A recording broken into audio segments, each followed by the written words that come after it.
এবং আমরা দেখছি এই 6 মাসে যে কোনো সংকটের কথা আসলে বর্তমান বিএনপি সরকার হয় অন্তর্বর্তী সরকারের উপর দায় চাপাচ্ছে অথবা ফ্যাসিস্ট সরকারের উপর দায় চাপাচ্ছে, কিন্তু আমরা মনে করি এটি কোনোটাই গ্রহণযোগ্য না।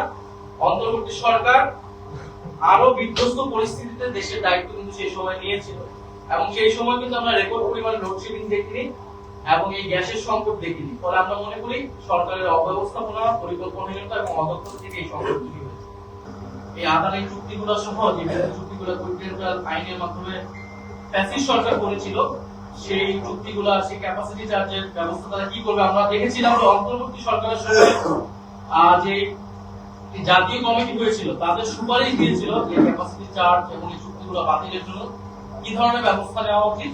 সরকার কিন্তু সেই সুপারিশগুলো মানছে না এবং নিজেও কোনো এই ধরনের কমিটি বা কোনো ধরনের ব্যবস্থা নিচ্ছে না।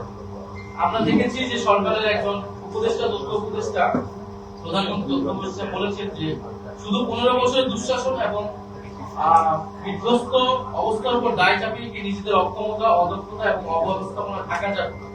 অর্থাৎ আমরা দেখতে পাচ্ছি যে সরকার বিদ্যুৎ সংকটের জন্য বর্তমান সরকারের ন্যূনতম দায় নেই, বরং যে ফ্যাসিস্ট সরকার ছিল 15 বছর তাদের উপর দায় চাপাচ্ছে। এবং আমরা দেখছি এই 6 মাসে যে কোনো সংকটের কথা আসলে বর্তমান বিএনপি সরকার হয় অন্তর্বর্তী সরকারের উপর দায় চাপাচ্ছে অথবা ফ্যাসিস্ট সরকারের উপর দায় চাপাচ্ছে, কিন্তু আমরা মনে করি এটি কোনোটাই গ্রহণযোগ্য না। অন্তর্বর্তী সরকার আরো বিধ্বস্ত পরিস্থিতিতে দেশের দায়িত্ব কিন্তু সেই সময় নিয়েছিল, এবং সেই সময় কিন্তু আমরা রেকর্ড পরিমাণ লোডশেডিং দেখিনি এবং এই গ্যাসের সংকট দেখিনি। ফলে আমরা মনে করি সরকারের অব্যবস্থাপনা, পরিকল্পনাহীনতা এবং অদক্ষতা থেকে এই সংকট